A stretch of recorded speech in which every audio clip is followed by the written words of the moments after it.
ಮಾಡ್ಲಿಕ್ಕೆ 50ರ ಬದಲು 50, 55, 60, 70 ಮಾಡುವಂತದಕ್ಕೆ ಅವಕಾಶ ಇದೆ ಅನ್ನೋದನ್ನ ಹೇಳ್ತಾರೆ.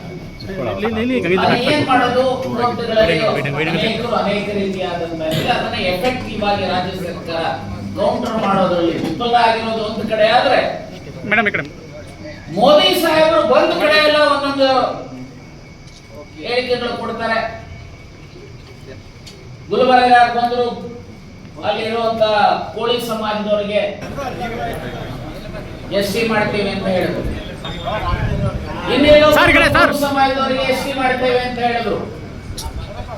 ಇನ್ನೆಲ್ಲೋ ಬಂದ್ರು ಗೊಲ್ಲ ಸಮಾಜದವರಿಗೆ ಕಾಡುಗೊಲ್ಲ, ಕರಡಿಗೊಲ್ಲ ಇವ್ರಿಗೆ ಮಾಡ್ತೇವೆ ಅಂತ ಹೇಳಿದ್ರು. ಮಾಡಬೇಡಿ ಅಂತ ಹೇಳಿದ್ರು. ಅವರು ಯಾವುದೇ ಸಮಾಜ STನೋ SCನೋ ಆಗಬೇಕಾದ್ರೆ ನಾವು ಯಾರು ವಿರೋಧಿಗಳಲ್ಲ. ಆದ್ರೆ 2 ಕಂಡೀಷನ್.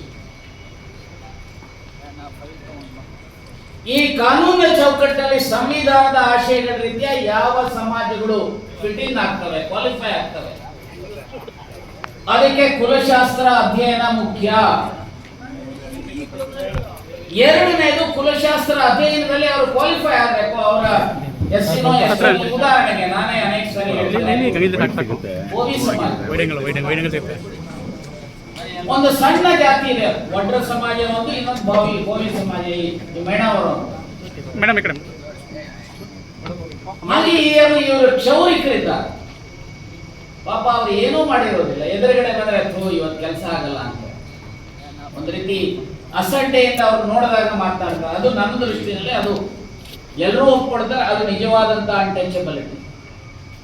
ನಾನು ಅನೇಕ ಸಾರಿ ಹೇಳಿದ್ದೇನೆ ಅವರನ್ನೇ SC ಮಾಡಬೇಕು ಅಂತ ಹೇಳಿ. ಧೋಬಿಗಳು ಯಾರು ಅಗಸರಿದ್ದಾರೆ ಈ ರಾಷ್ಟ್ರದಲ್ಲಿ, ಸುಮಾರು 21 ರಾಜ್ಯಗಳಲ್ಲಿ ಅವರು SC ಇದ್ದಾರೆ.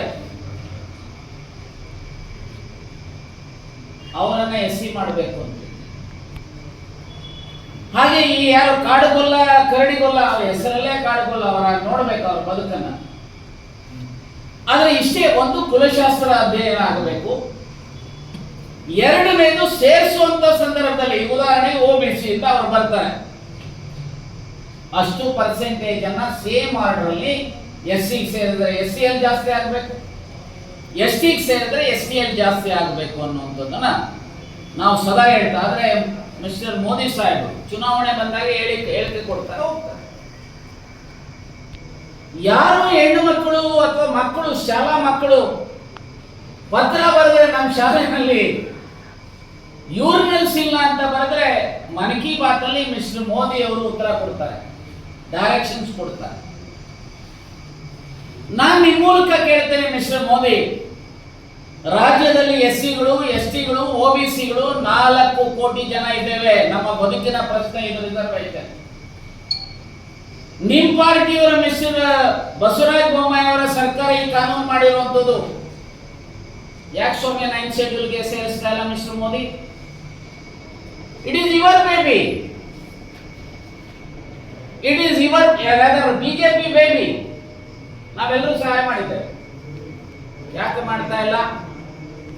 ರಾಜ್ಯ ಸರ್ಕಾರ ಸ್ಟೇ ವೇಕೇಟ್ ಮಾಡೋದ್ರಲ್ಲಿ ಎಡುತ್ತೆ.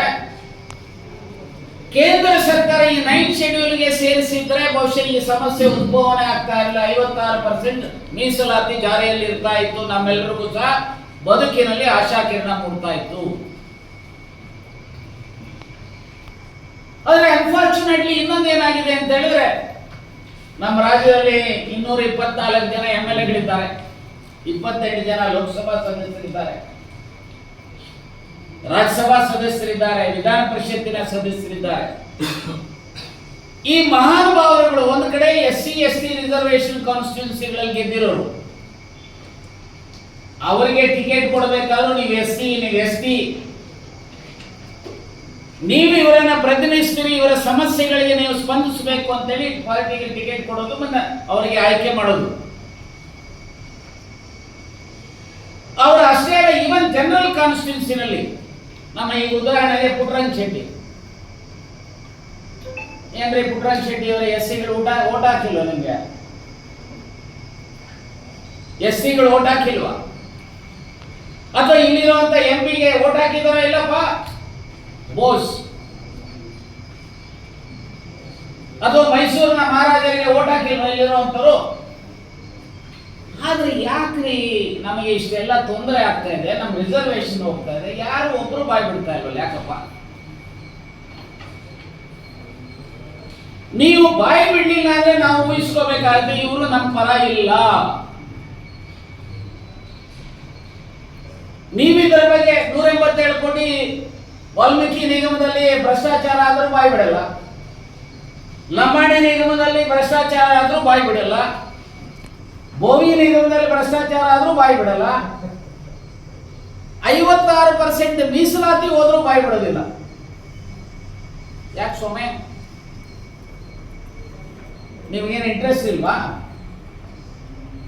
ನಾನು ಇಷ್ಟೇ ಹೇಳ್ತೇನೆ, ನಮ್ಮ ತಾಳ್ಮೆಯನ್ನ ಪರೀಕ್ಷೆ ಮಾಡಲಿಕ್ಕೆ ಹೋಗಬೇಡಿ. ಅದು ಜನರಲ್ ಅಲ್ಲಿ ಗೆದ್ದಿರಲಿ ಅಥವಾ ರಿಸರ್ವೇಶನ್ ಅಲ್ಲಿ ಗೆದ್ದಿರಲಿ, ಜನರಲ್ ಕಾನ್ಸ್ಟಿಟ್ಯೂನ್ಸಿ ನಾವು ವೋಟರ್ಸ್ ಇದ್ದೇವೆ. ಎಸ್ಸಿಗಳು ಇದ್ದಾರೆ, ಎಸ್ಟಿಗಳು ಇದ್ದಾರೆ, ಒಬಿಸಿಗಳು ಇದ್ದಾರೆ, ಮೈನಾರಿಟೀಸ್ ಇದ್ದಾರೆ. ನಾನು ಎಚ್ಚರಿಕೆ ಮಾತನ್ನ ಹೇಳಿಕೆ ಬಯಸ್ತೇನೆ, ನಿಮಗೆ ಏನಾದರೂ ಸಾರ್ವಜನಿಕ ಬದುಕಿನಲ್ಲಿ ಬದ್ಧತೆ ಇದ್ರೆ ನೀವು ಓದ್ ತಗೊಳ್ತೀರಿ. ಮಂತ್ರಿ ಆಗಲಿ, ಮುಖ್ಯಮಂತ್ರಿ ಆಗಲಿ, ಪ್ರಧಾನಮಂತ್ರಿ ಆಗಲಿ, MLA ಆಗಲಿ, MLC ಆಗಲಿ, MP ಆಗಲಿ, I am going to discharge my duties in accordance with the law ಅಂತ ಹೇಳಿ ಕಾನೂನಲ್ಲಿ ಹೇಳ್ತಾ ಇದೆ. ನಾವು ಎಸ್ಸಿಗಳು, ಎಸ್ಟಿಗಳು, ಒಬಿಸಿಗಳನ್ನ. ಸೊ ಹಾಗಾಗಿ ಇವರು ಬಾಯ್ ಬಿಡಬೇಕು, ಇವರು ನಮ್ಮ ಪರವಾಗಿ ನಿಲ್ಲಬೇಕು. ಇವರು ಯಾರು ನಿಲ್ತಾರೋ ಅವ್ರ ಜೊತೆ ನಾವು ಸೇರ್ಕೊಂಡು ಕೆಲಸ ಮಾಡ್ತೇವೆ. ಇದು ಯಾವುದು ನಮ್ಮಗಳದಷ್ಟೇ ಹೋರಾಟ ಅಲ್ಲ, ಇದು ಎಲ್ಲರೂ ಹೋರಾಟ. ಅಂಬೇಡ್ಕರ್ ಬಯಸಿರುವಂತ ವ್ಯವಸ್ಥೆ ಜಾತಿ ರಹಿತ, ವರ್ಗ ರಹಿತ, ಶೋಷಣೆ ರಹಿತ, ಸಮಪಾಲು, ಸಮಬಾಳು, ಸಮಾನ ಅವಕಾಶದ ಸಮಾಜ, ಸಮ ಸಮಾಜ. ಇದಕ್ಕೆ ರಿಸರ್ವೇಶನ್. ಹಾಗಾಗಿ ನಾನು ಇಷ್ಟೇ ಹೇಳ್ತೇನೆ, ಸನ್ಮಾನ್ಯ ಸಿದ್ದರಾಮಯ್ಯನವರನ್ನ ಇತ್ತೀಚೆಗೆ ಮೊನ್ನೆ 12ನೇ ತಾರೀಕು ಭೇಟಿ ಮಾಡಿದ್ರು. ಅವರ ಅಶ್ಯೂರೆನ್ಸ್ ಕೊಟ್ಟಿದ್ದ. ಹೈಕೋರ್ಟ್ ನಲ್ಲಿ IAS ವೆಕೇಟ್ ಮಾಡಿಸುವಂತದಕ್ಕೆ ಅದು ಆಗಲಿಲ್ಲ ಅಂತ ಹೇಳಿದ್ರೆ ಸುಪ್ರೀಂ ಕೋರ್ಟ್ಗೆ SLP ಹಾಕೋದಕ್ಕೂ ಸಹ ಒಳ್ಳೆ ಲಾಯರ್ ಇಟ್ಟು ಮಾಡಿಸ್ತೇನೆ ಅನ್ನುವಂತ ಅಶ್ಯೂರೆನ್ಸ್ ಅನ್ನ ಕೊಟ್ಟಿದ್ದಾರೆ. ಮತ್ತೆ ಆಲ್ ಪಾರ್ಟಿ ಡೆಲಿಗೇಷನ್ ಸಹ ಡೆಲ್ಲಿಗೆ ತೆಗೆದುಕೊಂಡು ಹೋಗ್ತೀವಿ ಅನ್ನೋದನ್ನ ಅಶ್ಯೂರೆನ್ಸ್ ಕೊಟ್ಟಿದ್ದಾರೆ. ನಾನು ಇಷ್ಟೇ ಹೇಳ್ತೇನೆ, ಅಶ್ಯೂರೆನ್ಸ್ ಆಗಿ ಉಳಿಬಾರದು. ಆದಷ್ಟು ಶೀಘ್ರದಲ್ಲಿ ಇದು ಕಾರ್ಯರೂಪಕ್ಕೆ ಬರಬೇಕು. ಇದರ ಜೊತೆಗೆ ಇದಕ್ಕಿಂತ ಹೆಚ್ಚಾಗಿ ಬಿಜೆಪಿನವರ ಮೇಲೆ ಮತ್ತು ಜನತಾ ದಳದವರ ಮೇಲೆ ಜವಾಬ್ದಾರಿ ಇದೆ. ಯಾಕಂದ್ರೆ ಈ 56% ಮೀಸಲಾತಿಯ ಕಾನೂನು ಮಿನಿಸ್ಟರ್ ಬಸವರಾಜ ಬೊಮ್ಮಾಯಿ ನಿಮ್ ಸರ್ಕಾರ ಮಾಡಿದ್ದು, ಆರ್ ಅಶೋಕ್ ನಿಮ್ ಸರ್ಕಾರ ಮಾಡಿದ್ದು, ಶೆಟ್ಟರ್ ನಿಮ್ ಸರ್ಕಾರ ಮಾಡಿದ್ದು.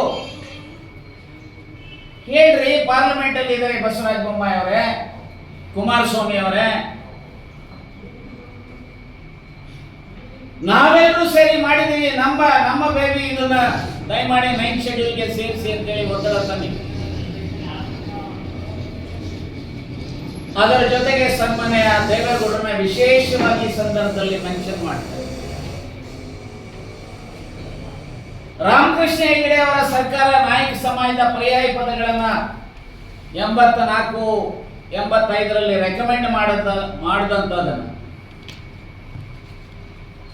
19 ಏಪ್ರಿಲ್ 1991ರಲ್ಲಿ ST ಆಗಿ ಏನಾದರೂ ಮಾಡಲಿಕ್ಕೆ ಕಾರಣ ಆಗಿದ್ರೆ ಅದು ಸನ್ಮಾನ್ಯ ದೇವೇಗೌಡರ ಪ್ರಯತ್ನ, ಚಂದ್ರಶೇಖರ್ ಅವರ ಮೇಲೆ ತಂದು ಮಾಡಿರ್ತಕ್ಕಂಥದ್ದಿದೆ.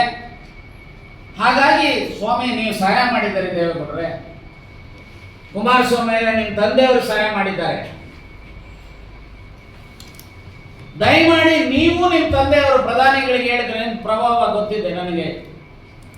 ದೇವೇಗೌಡರು ಹೇಳಿದ್ರೆ ಪ್ರಧಾನಮಂತ್ರಿಗಳು ಕೇಳಲಿಕ್ಕೆ ಸಾಧ್ಯತೆ ಇದೆ.